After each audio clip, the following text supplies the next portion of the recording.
Pourquoi es-tu addict au drama? Pourquoi as-tu besoin, vraiment besoin de drame dans ta vie pour te mettre en mouvement? Et quand je parle de drame, ça peut être personnel, professionnel, relationnel, amoureux, physique, lié à ta santé, lié à tout ce qui bouge en toi.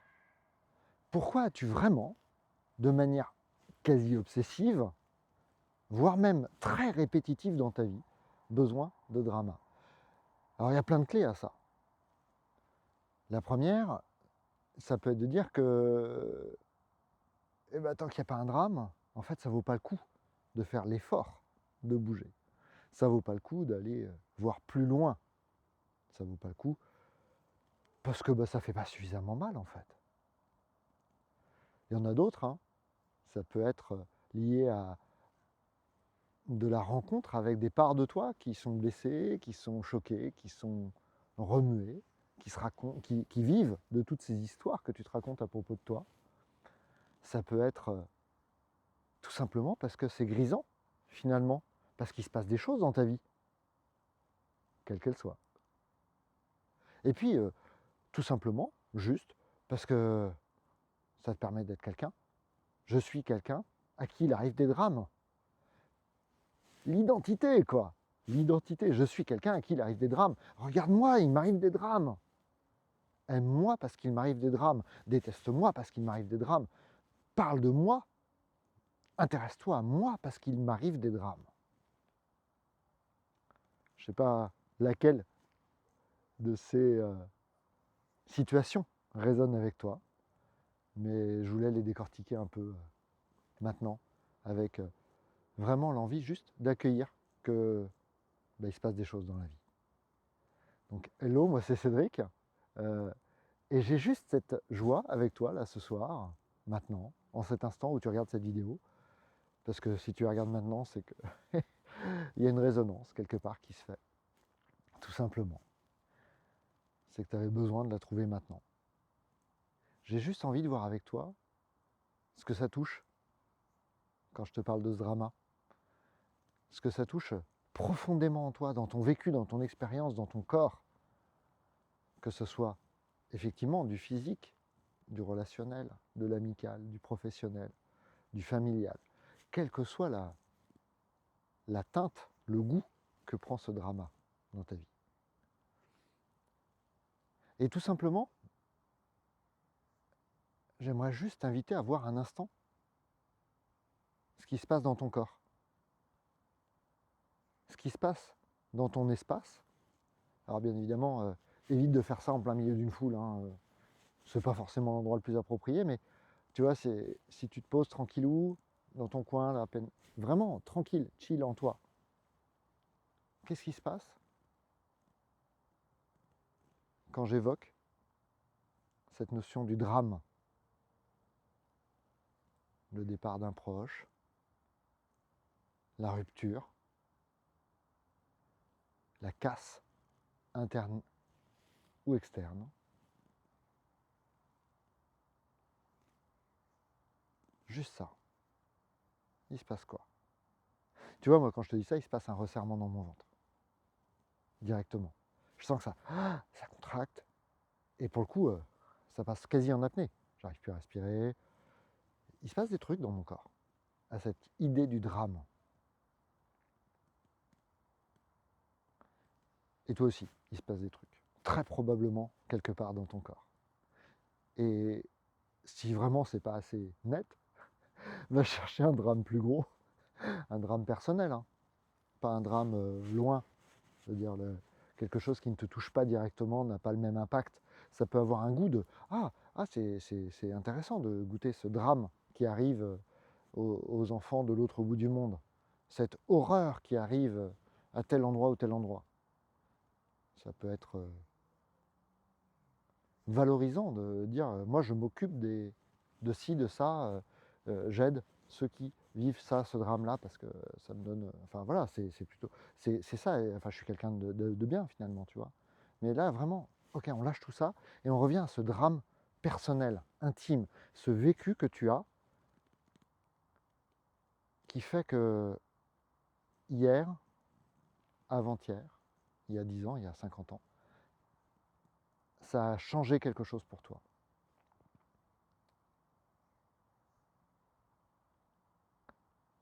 Et juste, tu vois, déjà, il se passe un truc.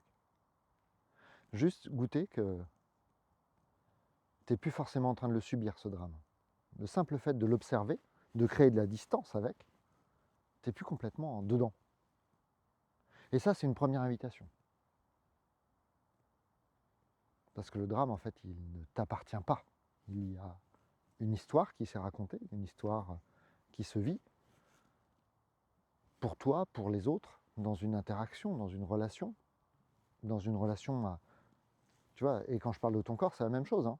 C'est ton corps qui manifeste quelque chose d'intense. C'est une relation dans ta connexion à ton corps, y compris dans la physique, enfin la chimie la plus profonde. Et je parle quand je parle de physique, ça peut être par de la casse physique, ça peut être par de la maladie, ça peut être par tout ça.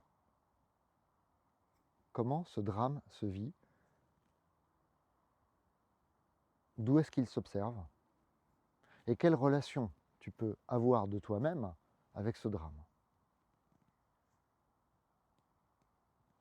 À nouveau, chez moi, ça se resserre. En tout cas, dans le corps, ça se resserre, parce que chez moi, c'est une notion un petit peu plus large. Mais ça se resserre, mais je suis en mesure de voir que ça se resserre. Et puis, je peux même t'inviter, tu vois, je fais l'exercice en même temps que toi, à tourner autour. À imaginer que je suis une caméra, tu sais, un peu comme au cinéma, là, qui tourne autour. Qui regarde, qui se rapproche, qui zoome, qui regarde, tu vois, le ventre, là, qui... Ah, c'est serré. Et puis qui voit que les poumons sont vides. Tu vois, on peut jouer à ça.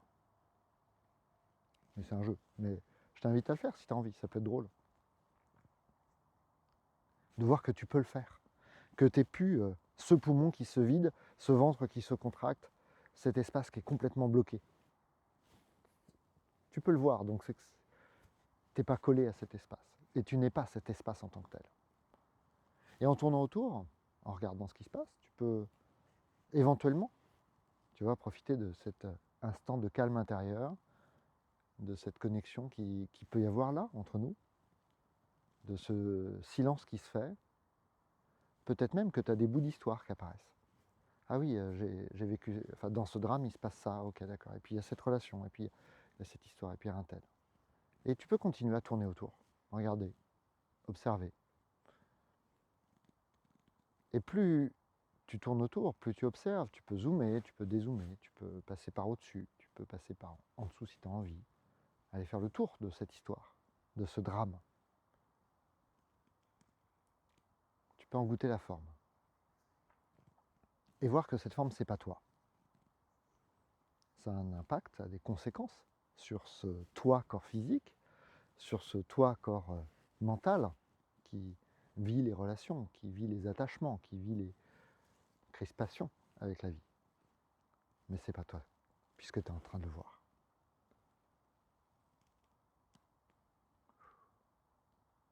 Ouais. Tout simplement, reste avec ça.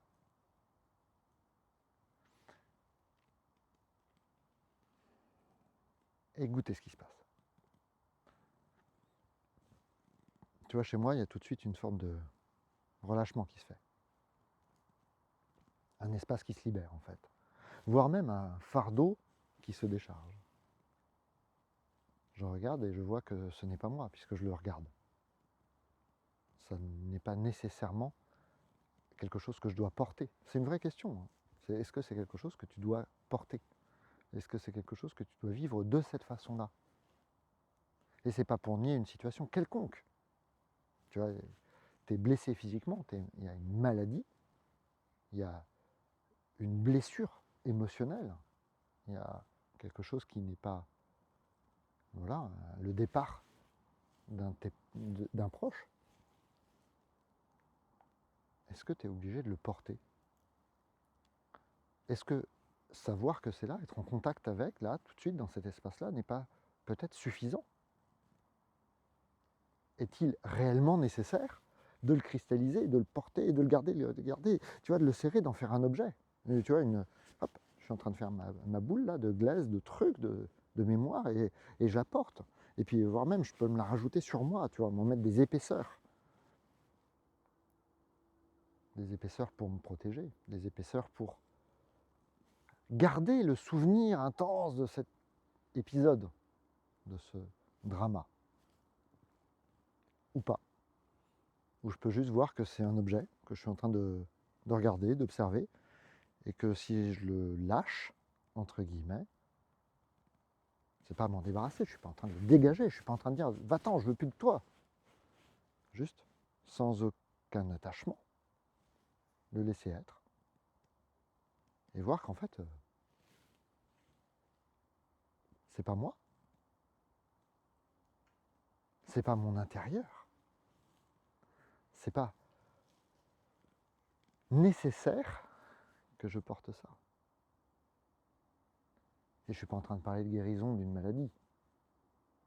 Je suis en train de parler, en fait, de cette attache émotionnelle qu'il y a avec, de ce drama qui se raconte autour de la maladie, autour de la blessure, autour de la séparation, autour du choc. Et cette masse, émotion, mémoire, attachement, viscosité presque. Tu vois, par moments, c'est un peu comme ça, quoi. Et bien ça, je ne suis pas obligé de le garder.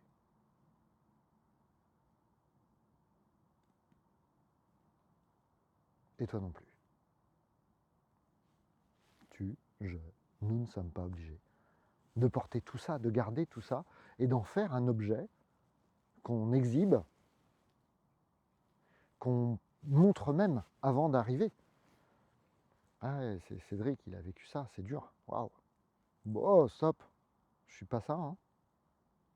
Je suis pas, en tout cas, c'est pas parce qu'il arrive quelque chose dans le système Cédric, qu'il arrive quelque chose dans ton système à toi, que ça catégorise et que ça définit tout toi. Loin de là. Loin de là. Et tu vois, alors, il y a des dramas, on est fait pour les vivre. Tout simplement, en fait, on n'est même pas fait pour les vivre, tu vois, je ne vais même pas rentrer dans une notion de fatalité.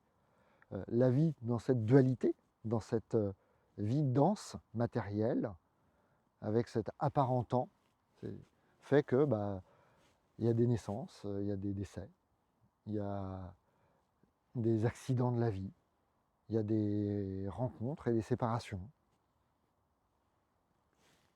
Tout est amené à s'expérimenter, puisque on est là pour ça, on est là pour expérimenter la vie, sous toutes ses formes, sans y mettre naturellement. On n'est pas obligé d'y mettre une étiquette, on n'est pas obligé de rajouter quelque chose dessus. Et tu vois, dans cette notion du drama, il y a tous les dramas. Il y a les dramas de vraiment, tu vois, la séparation, le départ de quelqu'un, c'est le départ de quelqu'un. C'est un vrai sujet. Qui s'accueille, qui se rencontre et qui se laisse être à travers soi. Et puis il y a ce truc un petit peu plus insidieux qui se répète.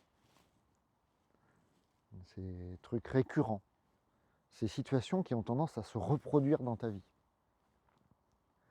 Et pour le coup, ces dramas-là, il y a souvent de véritables addictions à les vivre. On aime vivre des schémas connus. Notre système est fabriqué comme ça, il aime. Et finalement, c'est connu, alors c'est terrible, c'est atroce, c'est dur, mais il connaît.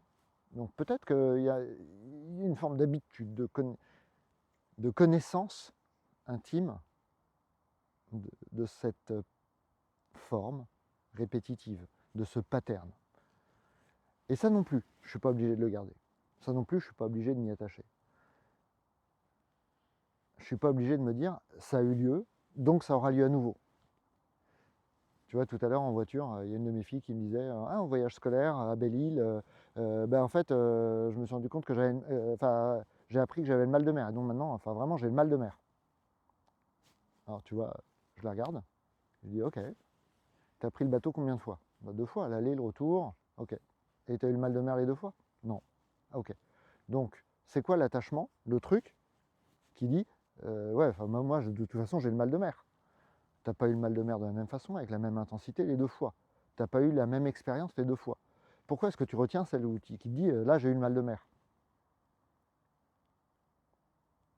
Alors, elle a 11 ans, hein, donc tranquille, hein, je vais poser la question comme ça, mais on n'est pas rentré non plus dans une séance complète de démantèlement de cette pensée-là. Même si, en fait, c'est ce qu'elle fait, elle me regarde, elle me fait « Ah oui, c'est vrai ». Tu vois, on n'a pas besoin d'aller tout démonter, toute l'histoire. Elle a pu le lâcher parce qu'elle a vu que c'était juste un objet qu'elle avait créé. Et en fait, on a plein de trucs comme ça dans notre vie qui ont lieu de cette façon-là, sur ce mode de schéma. Un truc arrive une fois, puis deux fois, puis trois fois, puis on en a fait une habitude. Et en fait, on arrive la fois d'après en disant, bah, de toute façon, il m'arrive ça. Tu sais, ce truc qui te fait dire que, de toute façon, tu n'as jamais de chance. Ou que, bah, moi, j'ai le mal de mer. Donc, ouais, ça m'embête de prendre le bateau parce que tu sais, à chaque fois, j'ai le mal de mer. Ouais, tu arrives et tu mets déjà par avance le paquet qui dit toutes mes expériences m'ont dit que j'avais le mal de mer, donc je dois avoir le mal de mer. Est-ce que c'est vrai? Tu vois, là je te la pose, mais c'est une vraie question. Est-ce que c'est vrai? Est-ce que c'est vraiment vrai? Et je te demande pas de me raconter toute l'histoire. Je te demande de regarder maintenant là. Est-ce que c'est vrai? Est-ce que là, tout de suite, quand tu te connectes à j'ai le mal de mer, est-ce que c'est vrai? Est-ce que tu te connectes à je suis malchanceux? Est-ce que c'est vrai? Quand tu te connectes à je suis malade, est-ce que c'est vrai? Je ne dis pas que tu n'es pas malade. Je ne dis pas que tu n'expérimentes pas parfois de la malchance. Je ne dis pas que tu n'expérimentes pas parfois des choses qui, effectivement, il y a des goûts, il y a des dégoûts, il y a des préférences. Ton corps, il y a des choses qui l'apprécient, il y a des choses qu'il n'apprécie pas. Et, et clairement, c'est pas parce que ton corps n'est pas particulièrement à l'aise sur un bateau qui bouge pour une raison X, Y, Z, peut-être même tout simplement un truc d'oreille interne, que le truc est j'ai le mal de mer. Tu vois, je veux pas. C'est pas parce qu'il y a coïncidence que c'est la même chose, qu'il y a une vérité là-dedans. Coïncidence n'est pas corrélation. Jamais. Et dans tous les cas, revenir à cet instant-là, ici et maintenant, et demander à ton corps si c'est vrai, c'est peut-être ça le plus important. Est-ce que maintenant, j'ai besoin, là, tout de suite, d'expérimenter le mal de mer? Ou est-ce que si je continue à faire tourner la caméra à 360 degrés autour de moi, je vais pouvoir voir autre chose que j'ai le mal de mer? Peut-être qu'il y a une raison, XY, à côté. Ah ouais, bah ouais, mais en fait, à chaque fois que j'ai pris le bateau, j'avais fait un repas énorme juste avant, et où j'avais trop mangé, où j'avais pas assez mangé, où j'avais ci, où j'avais ça. Et donc, ok, j'avais pas créé les conditions les plus facilitatrices, favorables, pour vivre une expérience simple. Peut-être qu'à chaque fois, il y avait des vents énormes, peut-être qu'à chaque fois, c'était une mer démontée. Peut-être que la prochaine fois, va juste faire un tour en bateau sur une rivière calme. Tu sais, tu n'es pas obligé de faire l'expérience la plus intense à chaque fois. Et à nouveau, c'est l'histoire des dramas. Souvent, le drama, il arrive parce que tu n'as pas écouté tous les autres... Enfin, tu n'as pas écouté... attention, hein, wow, on se détend. Tous les autres signaux qui ont été amenés avant n'ont pas été entendus comme ils auraient pu l'être, tout simplement parce que, voilà, effort mental, non, bah non, attends, c'est bon, je vais le faire, hein, je vais y arriver, je vais tenir le choc, je vais être solide. Ah ouais, non mais attends, ça fait 3 fois que ton corps il te dit aïe. Est-ce que tu es vraiment obligé d'aller jusqu'à la fêlure, cassure, l'entorse, la luxation, pour dire ah ok, ouais, alors ça fait 10 fois que mon corps il me dit vas-y mollo sur le tennis, et là non bah en fait là le médecin il vient de me dire que je pouvais plus en faire pendant 6 mois. Eh ouais, bah oui, mais toutes les fois d'avant, je ne veux pas dire que des fois il ne faut pas se mettre un petit coup de pied aux fesses, hein, mais quand c'est le corps qui parle, et quand le corps dit aïe, ça vaut le coup de l'écouter. Ça peut être un aïe super spécifique, ça peut être un aïe qui dit Non, là j'ai mal là, mais tu sais, une pointe de côté. Ok, d'accord, j'ai pas bien respiré, je me suis pas monté en température comme il fallait, j'ai pas géré correctement mon échauffement, je suis en train de m'attaquer un effort alors que j'en ai pas fait depuis 2 ans, 3 ans, 10 ans. Ok, j'entends, tu vois. Merci mon corps de me le dire. Donc, ok, j'avais dit aux copains qu'on allait faire 15 km aujourd'hui, bah, peut-être que, ok, j'en ai fait 5. Ok, je calme un peu, je ralentis, et puis je vois si je peux repartir. Mais tu vois, là, il y a vraiment ce truc de cette connexion au corps, de cette qualité intime de connexion à son corps, à ses ressentis profonds.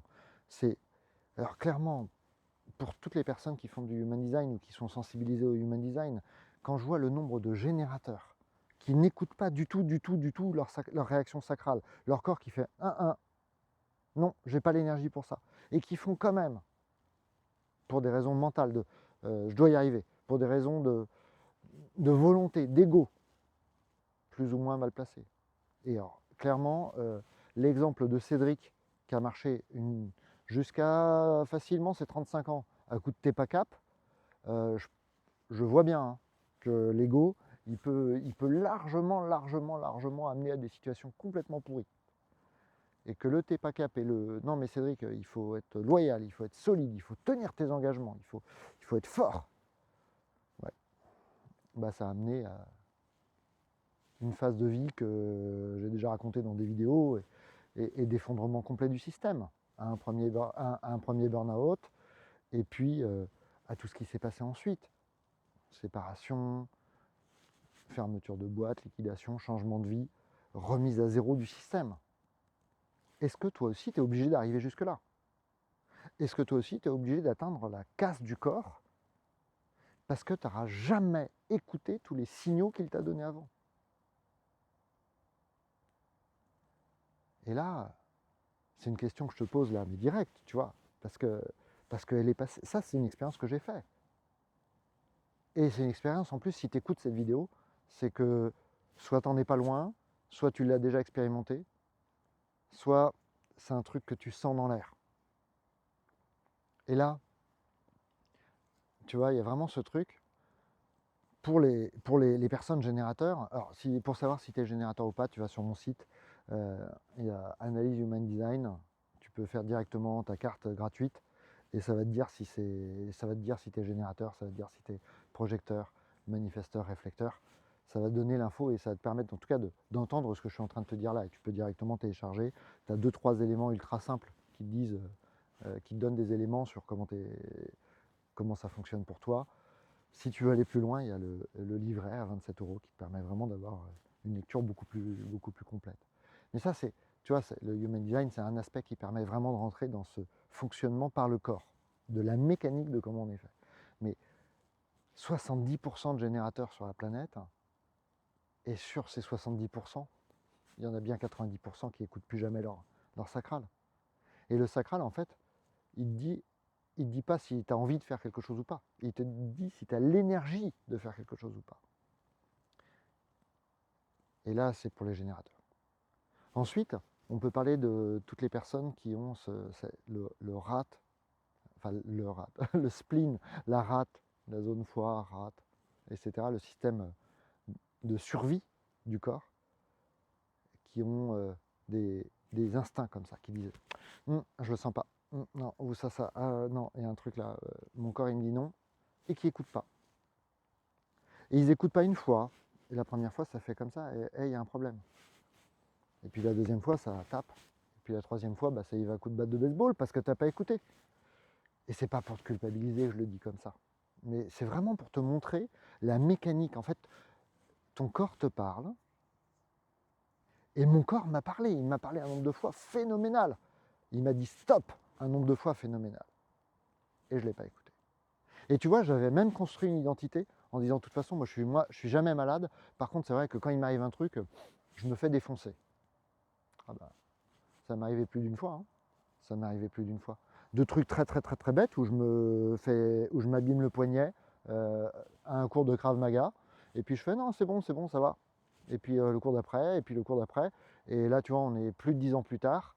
et j'ai une vraie fragilité sur certains appuis, sur certains trucs, et j'ai beau, tu vois, j'ai fait de l'ostéo, j'ai fait plein de trucs, il y a un endroit, il y a une fragilité sur un type d'effort. Et ça, c'est un truc lié au corps physique. Ok, j'ai joué au balèze et j'ai pas pris soin à ce moment-là. Et puis je peux te parler de mon burn-out. Et je peux te parler tout simplement de mon corps qui a lâché à un endroit où il n'est pas censé lâcher. Et mon ostéo qui me regarde et qui me fait waouh, j'ai jamais vu quelqu'un se faire une fêlure fracture à cet endroit-là. Jamais. Mais parce que toutes les fois d'avant, j'avais pas écouté. Je peux te parler de ce truc qui est très connu chez moi, où dès que je suis à un certain niveau de fatigue et d'épuisement, en fait, je déclenche des grosses migraines ophtalmiques. Mais en fait, je vois bien que les signaux, je les ai avant. Je le vois que les signaux, je les ai avant. Et puis, il y a toutes ces fois où je n'ai pas écouté. Et en fait, là, en te parlant de ça, j'ai juste envie de t'inviter, toi, à regarder quels sont ces signaux faibles, moyens, forts, qui se présentent avant le point de rupture, dans ton corps, dans tes dramas personnels. Mais c'est tes dramas personnels, à nouveau, là, on va parler de la santé. Là, je suis clairement plus en train de parler de la santé, mais on peut parler de tes dramas relationnels, de ces mécaniques d'attachement qui existent et que tu répètes parce que ton corps, il t'a fait non, non, mais je peux pas dire oui à cette personne. Mais ah ouais, mais attends, on est dans un environnement social ou professionnel ou truc, il faut que je dise oui. Et il se passe un énorme clash derrière. Mais en fait, l'info, tu l'avais eue quelque part, à un certain endroit, elle avait été là. Est-ce que tu étais en mesure de l'entendre ou pas? À l'époque, certainement pas, puisque sinon, ça n'aurait pas claqué. Mais peut-être que tout simplement en écoutant ça ce soir, là, enfin, en tout cas, moi je te partage ça un soir, mais au moment où tu vas écouter cette vidéo, peut-être que toi, ça va te dire, ah, ok, là, il y a un schéma, il y a une forme que je connais, que je peux goûter, que je peux sentir. Et peut-être que la prochaine fois, tu la sentiras avant. Peut-être que la prochaine fois, tu le vivras d'un autre espace. Et puis si ça arrive, bah, ça arrive. Et c'est pas mal, ça arrive, c'est... Il y a l'info en fait. Et à cet endroit-là, au moment où ça arrive, revient à l'exercice de départ. Regarde où c'est dans le corps. Regarde comment ça se comporte. Regarde ce qui se passe. Goûte. Tourne autour. Regarde là. Zoom, dézoom à nouveau. Observe. Vois que c'est là. Il se passe quelque chose. Mais c'est pas tout toi.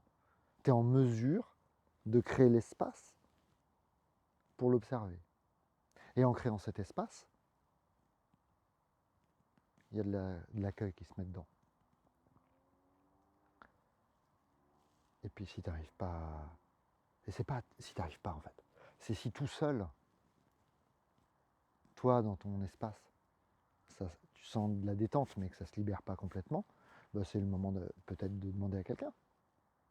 C'est le moment de passer par les très nombreux outils que la vie t'amène. Que ce soit un accompagnement avec moi, mais avec quelqu'un d'autre, avec la bonne personne en fait, le truc où d'un coup ça fait ah, ok, c'est ça ce qu'il faut que j'aille faire. Et ça peut être l'ostéo, ça peut être le kiné, ça peut être un fasciathérapeute, ça peut être un psy, ça peut être juste un temps de partage avec une personne que tu aimes,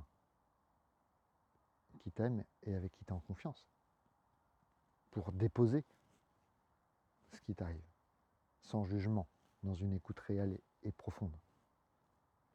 Ça peut être un temps de méditation, de contemplation, de silence, d'interne, plus long, plus large, avec une vraie pause dans ton corps. Ça peut être tout ce qui est bon pour toi et qui va te permettre de te donner à toi-même plus de douceur, plus d'espace pour vivre, accueillir, embrasser tout ce que ce drama est venu te raconter. Et il est venu te raconter plein de choses qui ne définissent pas qui tu es. Jamais. Et si ça te parle, bah, mets un commentaire, raconte-moi une histoire si tu as envie. Et sans me raconter d'histoire, sans se raconter d'histoire à soi, bah, dis-moi si ça résonne pour toi. Et puis en attendant une prochaine rencontre, je te dis à très bientôt et je t'embrasse fort.